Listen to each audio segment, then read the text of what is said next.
first chapter is the Indian Constitution. Right, friends?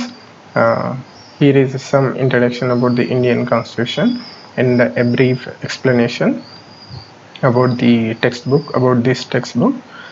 Right, friends, we'll go into the chapter. Friends, why does a country need a constitution? And we'll try to understand why a country needs a constitution. Right, friends, today most countries in the world have a constitution. While all democratic countries are likely to have a constitution, it is not necessary that all countries that have a constitution are democratic. So, I mean, all the democratic countries are likely to have a constitution, but it is not necessary that all the countries that have a constitution are democratic. So, for example, Russia has a constitution, but it is not a democracy. Right, friends? The constitution serves several purposes.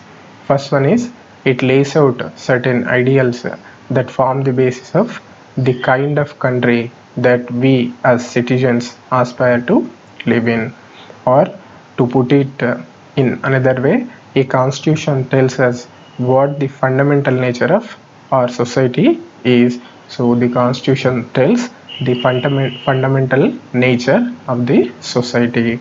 Right, friends? A country is usually made up of different communities of people who share certain beliefs but may not necessarily agree on all issues. So people in a country might share some common things, but it is not necessary that they all agree upon all the issues. Right, friends? A constitution helps serve as a set of rules and principles that all persons in a country can agree upon as the basis of the way in which they want the country to be governed. So the constitution lays down the principles that in which way the country has to be run or governed. Right, friends? This includes not only the type of government but also an agreement on certain ideals that they all believe the country should uphold. So the constitution not only says that what type of government should be there, but also it tells the ideals that the country should uphold. For example, our constitution tells a lot of ideals that have to be upheld. Right, friends? Here is some introduction about the making of our constitution. Friends, in 1934, the Indian National Congress made the demand for a Constituent Assembly during the Second World War.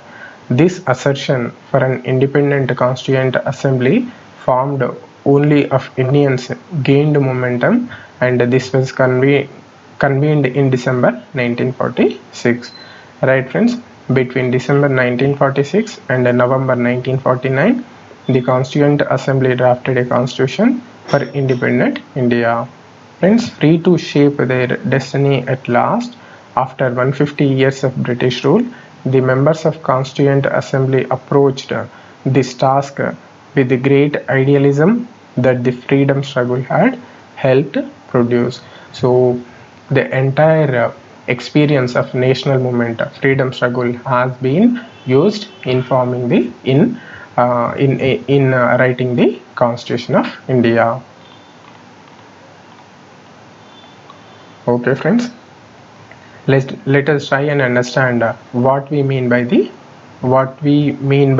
this through two contrasting situations in the recent history of Nepal, a country that borders India on the north. Friends, until recently, Nepal was a monarchy, and the previous constitution of Nepal, which has been adopted in 1990, reflected the fact that the final authority rested with the king. So the earlier constitution, it rested the final authority with the king of Nepal. Friends, a people's movement in Nepal fought for several decades to establish democracy, and in 2006 they finally succeeded in putting an end to the powers of the king. Friends, the people had to write a new constitution to establish Nepal as a democracy. Friends, the reason that they did not want to continue with the previous constitution is because it did not reflect the ideals of the country that they want Nepal to be, and they had to, and that they have fought for. So the earlier constitution did not reflect the aims and aspirations of the people, so they have to write a new constitution, and that is what they fought for. Okay friends, here is some history of making of the Nepali constitution. We will try and understand it. Excuse me.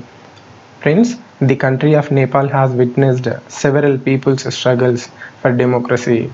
There was a people's struggle in 1990 that established a democracy that lasted for 12 years until 2002.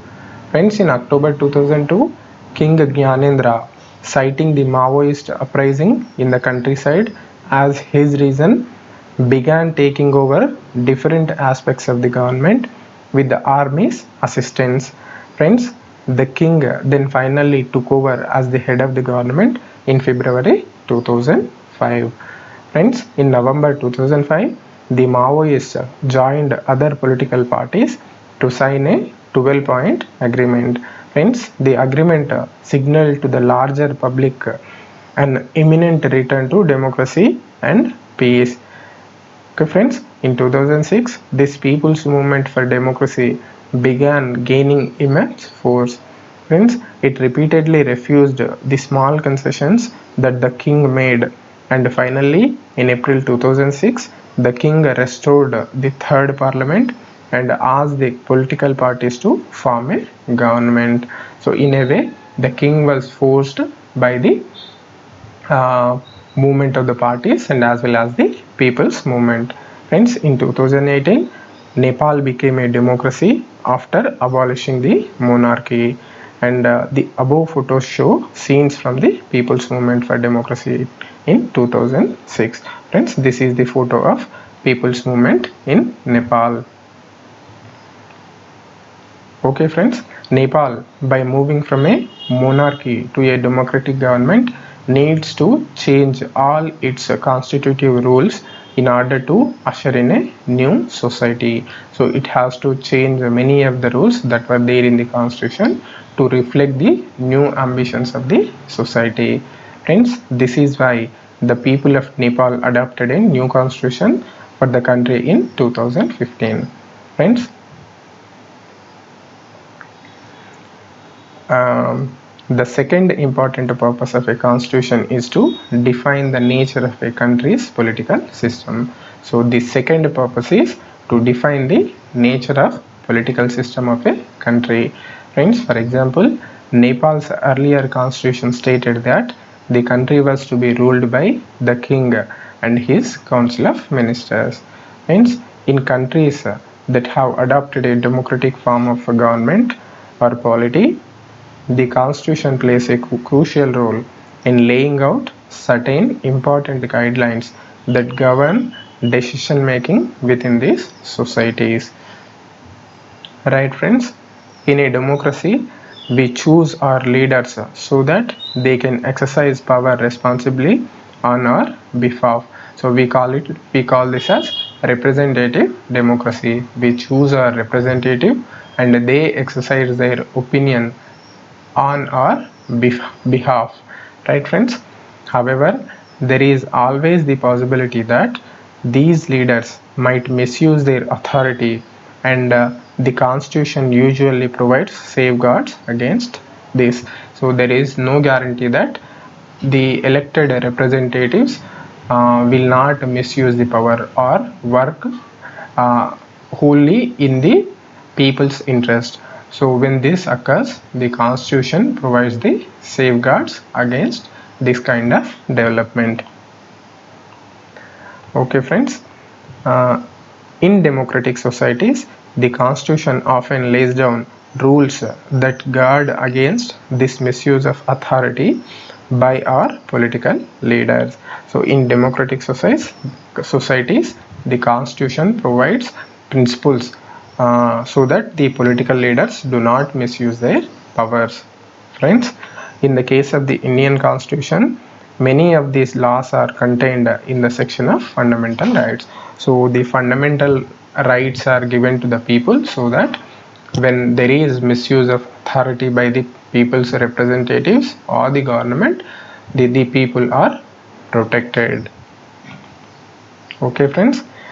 We read about how the Indian Constitution guarantees the right to equality to all persons and says that no citizen can be discriminated against on the grounds of religion, race, caste, gender, and place of birth. Friends, this is Article 14.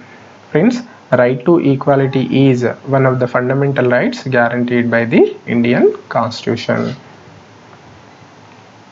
Okay, friends, another important function that a constitution plays in a democracy is to ensure that a dominant group does not use its power against other less powerful peoples or groups. So the third important function the constitution does is it will protect the minority people from the actions of the majority people. Coercive actions of the majority people or majority groups. Right, friends?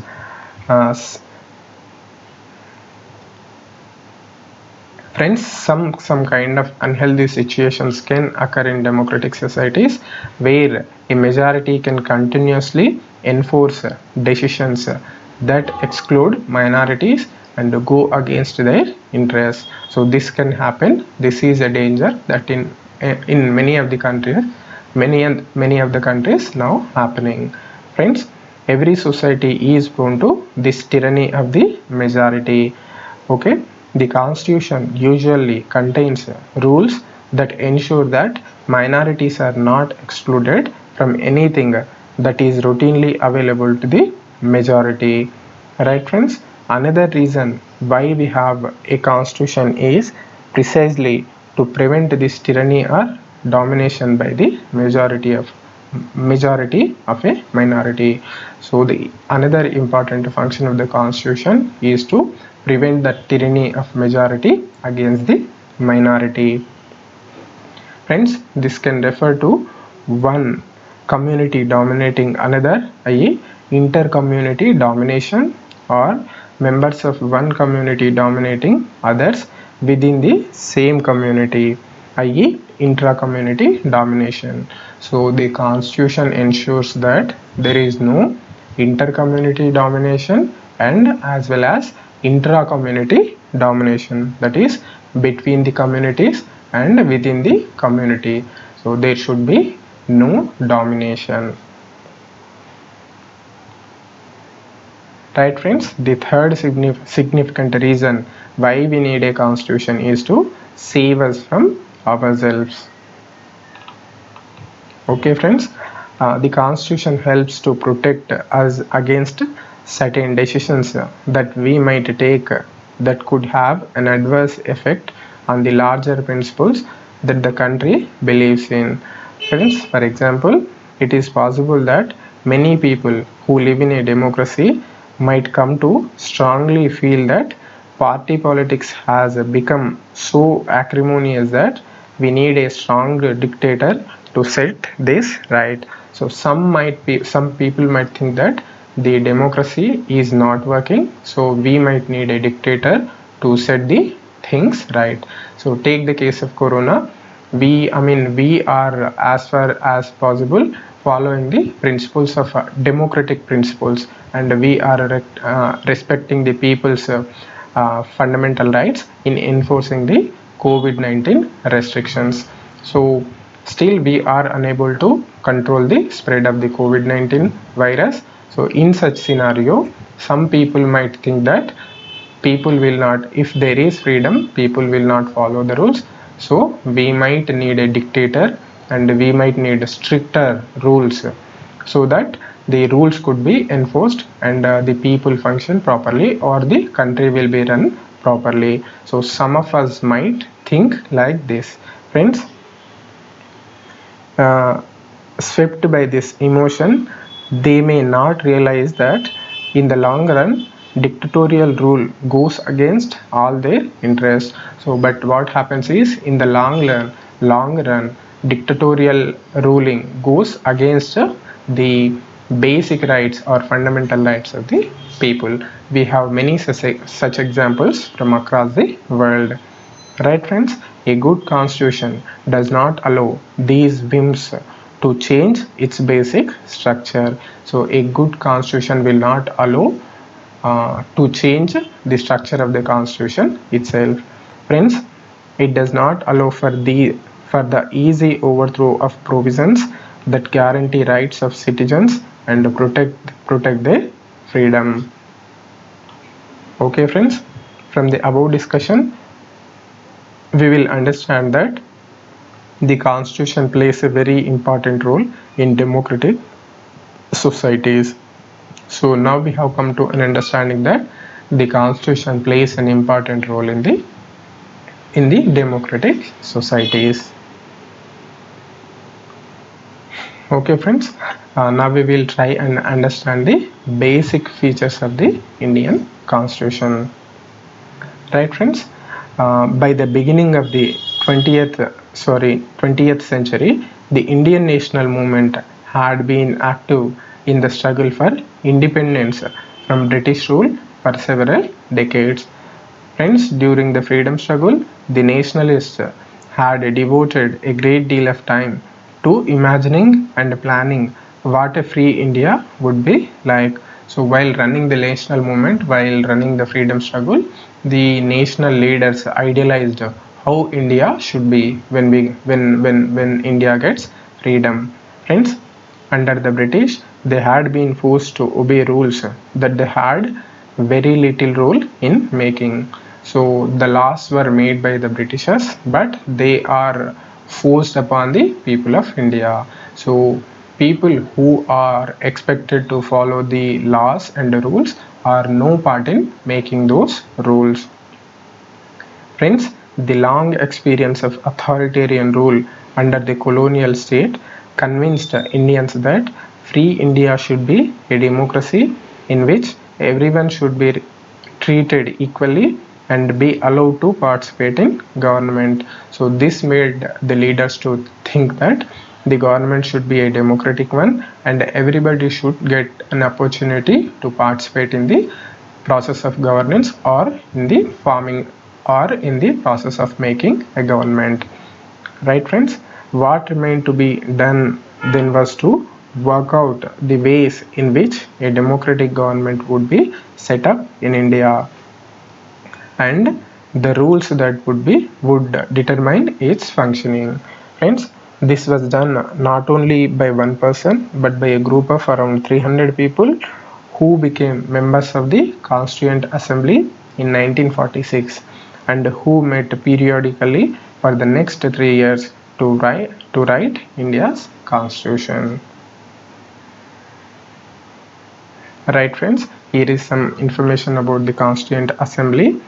There was an extraordinary sense of unity amongst the members of the Constituent Assembly. Okay, friends, each of the provisions of the future constitution was discussed in great detail and there was a sincere effort to compromise and reach an agreement through consensus.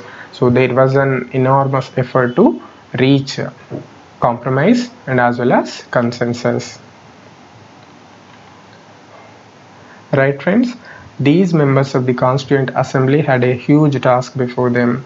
The country was made up of several different communities who spoke different languages, belonged to different religions, and had a distinct culture. So, friends, this is the diversity of the country, and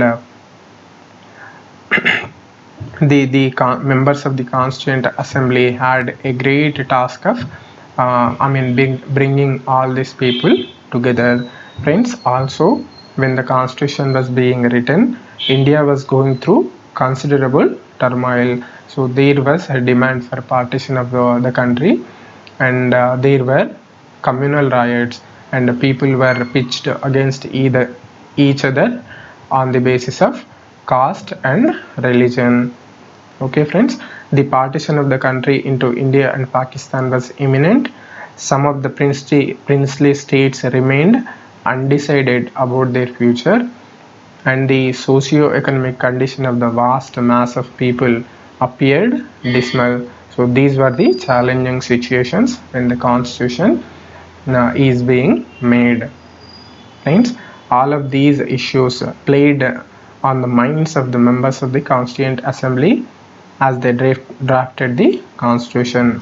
Friends, they rose to the occasion and gave this country a visionary document that reflects a respect for maintaining diversity while preserving national unity. So friends, we call it as unity amongst diversity, and the constitution tried enough to maintain the diversity, and as well as keeping the nation united. Friends, the final document also reflects their concern for eradicating poverty through socio-economic reforms, as well as emphasizing the crucial role the people can play in choosing their representatives. So similarly, the constitution also emphasized enough on the alleviation of poverty and people's role in electing their representatives. So all in all, the constitution the constitution was made as a near perfect one. It represented each and everything that required for a newborn country like India. Right friends, here is some information and opinions of Baba Saheb Ambedkar. Friends, he is known as the father of the Indian Constitution. Friends, Dr. B.R. Ambedkar believed that his participation in the Constituent Assembly helped the scheduled castes get some safeguards in the draft constitution. But he also stated that although the laws might exist, scheduled castes still reason to fear, because the administration of these laws were in the hands of caste Hindu officers. Friends, he therefore urged scheduled castes to join the government as well as the civil services. So friends, when there are laws, there are laws and there are principles in the constitution, but the execution of these laws in the hands of the caste Hindus. So they might not properly implement these laws or rules. So in order to overcome that, Baba Saheb Ambedkar asked the scheduled caste and backward people to join the civil services and as well as join the government. Right friends, now we will understand the key features of the Indian Constitution. The first key feature is Federalism. Friends, this refers to the existence of more than one level of government in the country. Okay friends, in India we have governments at the state level and the center. Friends, Panchayati Raj is the third tier of government, and it was made constitutional through the 73rd and 74th constitutional amendments. Panchayati Raj and as well as municipalities, friends, these were made as the third tier of government. Okay friends, the vast number of communities in India meant that a system of government needed to be devised that did not involve only persons sitting in the capital city of New Delhi and making decisions for everyone. Friends, you can imagine this is nearly impossible. So simply a group of persons sitting in Delhi cannot make decisions for each and everybody of almost 140 crore people of India. Friends, instead it was important to have another level of government in the states so that decisions could be made for that particular area. Friends, while each state in India enjoys autonomy in exercising powers on certain issues, subjects of national concern require that all of these states follow the laws of the central government. So the states have functional autonomy when it comes to the regional issues, but when it comes to national issues, the states have to follow the laws of the nation. Friends, the constitution contains lists that detail the issues that each tier of government can make laws on. Friends, this is contained in the 7th schedule. The powers have been distributed between the center and states. Friends, in addition, the constitution also specifies where each tier of government can get the money from for the work that it does. So there are financial powers to each and every stage of the government, for central government as well as the state governments, and similarly for panchayatis in the 73rd and 74th Amendment Acts. Right friends, under federalism, the states are not merely agents of the federal government but draw their authority from the constitution as well. Okay friends, all persons in India are governed by the laws and policies made by each of these levels of government. Right friends, the second key feature of our constitution is parliamentary form of government. So friends, you might know that there are two types of governments that are in vogue in the world now, that is presidential form of government, and the next one is parliamentary form of government, and we are following the parliamentary form of government. Right friends, the different tiers of government that we just read about consists of representatives who are elected by the people. Friends, the Constitution of India guarantees universal adult suffrage for all citizens. Friends, suffrage is right to vote. So the Constitution guarantees universal adult right to vote for all citizens. Friends, when they were making the Constitution, the members of the Constituent Assembly felt that the freedom struggle had prepared the masses for universal adult suffrage, and that this would help encourage a democratic mindset and break the clutches of traditional caste, class and gender hierarchies. Okay friends, this means that the people of India have a direct role in electing their representative. So by giving the universal adult franchise, each and every person above certain age has given the right to participate in the process of government forming. Right friends, also every citizen of the country, irrespective of his or her social background, can also contest in the elections. These representatives are accountable to the people. So friends, similarly, each and every person without any restrictions on social and economic background can contest in the elections. So in a way, we have a good democratic form of government. Right friends, the third key feature is separation of powers. Friends, according to the Constitution, there are three organs of the government. Friends, these are the legislature, the executive and the judiciary. So these are the three organs of the government. Those are legislature, executive and the judiciary. Friends, the legislature refers to our elected representatives. So we elect MPs, members of parliament, and members of legislative assembly, MLAs. These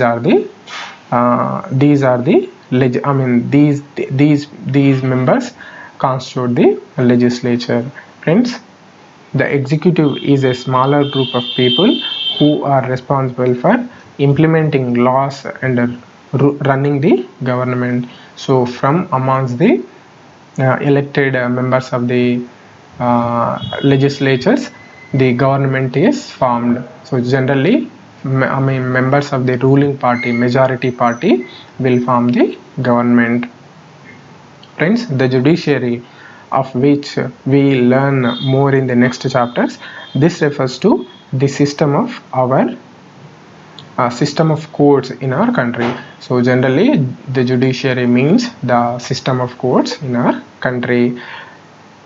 Friends, in order to prevent the misuse of power by any of the branch of the government, the Constitution says that each of these organs should exercise different powers. Friends, through this, each organ acts as a check on other organs of government, and this ensures the balance of power between all three. Friends, generally we call this as balance of power and checks and balances. So each organ of the government will be controlling the other two organs of the government. In this way, there occurs a balance between the three organs of the government. Right friends, here is some information about the Constituent Assembly. Members of the Constituent Assembly feared that the executive might become too strong and ignore its responsibility to the legislature. Friends, the Assembly therefore included a number of provisions in the Constitution to limit and control the action taken by the executive branch of government as a whole. Excuse me. Right friends, the fourth key feature of the Constitution is the section on fundamental rights the fourth key feature of the Constitution is fundamental rights, and the section on fundamental rights has often been referred to as the conscience of the Indian Constitution.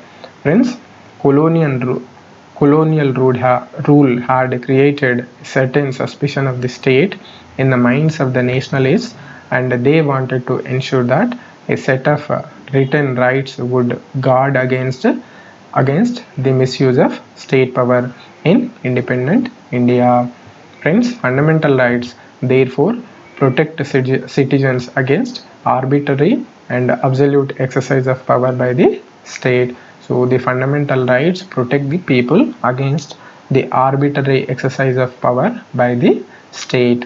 Friends, the Constitution thus guarantees the rights of individuals against the state as well as against other individuals. So the fundamental rights are basically against the state and as well as against other people.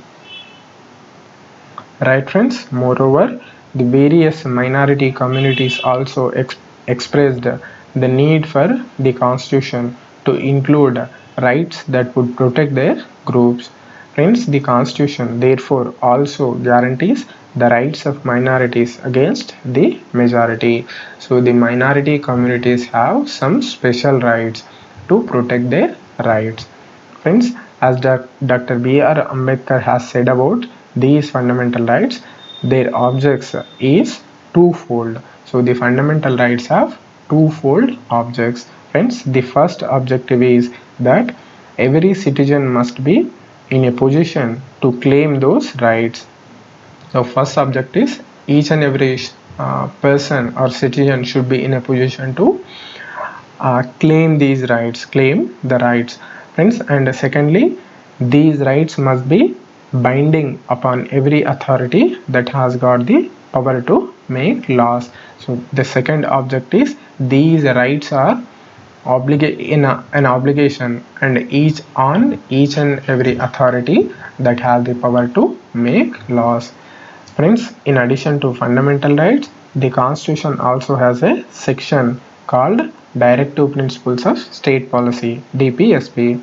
Friends, this section was designed by members of the Constituent Assembly to ensure greater social and economic reforms and to serve as a guide to the independent Indian state to institute laws and policies that help reduce the poverty of the masses. So friends, another section, it also contains rights, that is directive principles of state policy.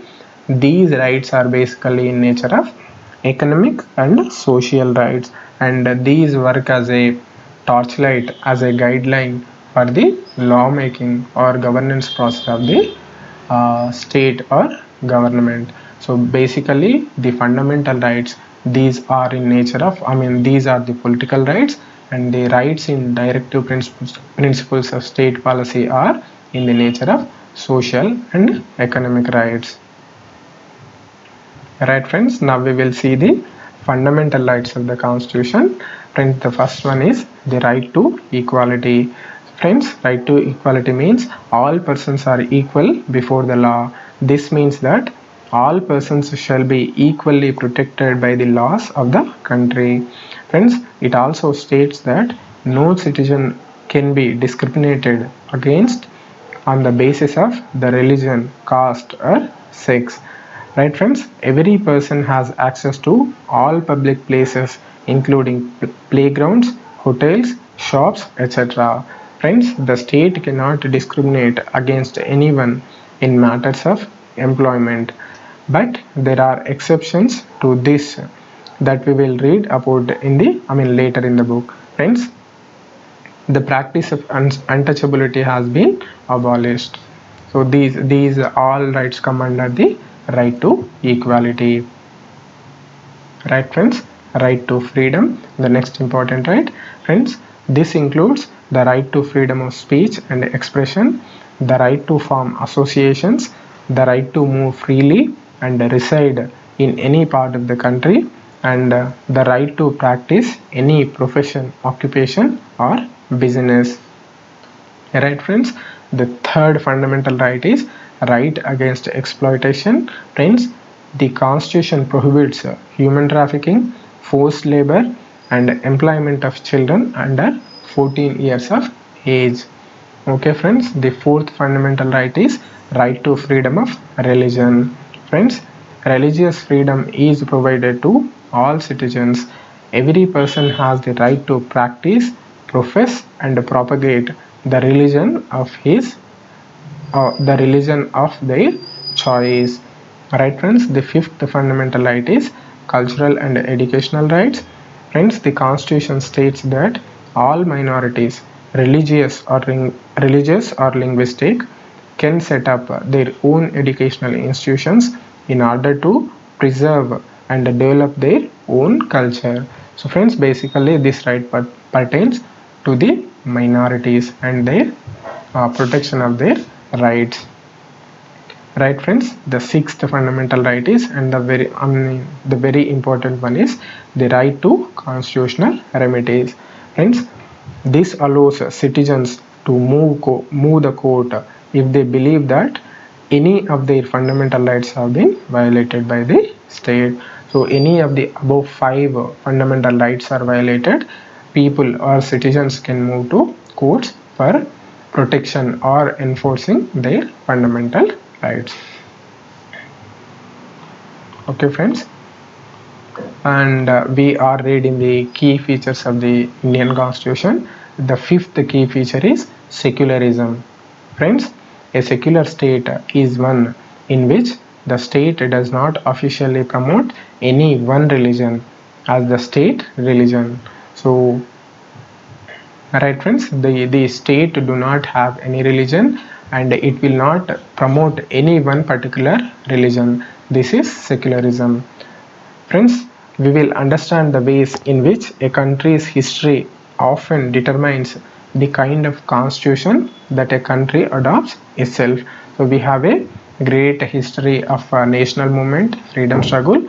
So the movement determined what type of constitution we should adopt. Right friends?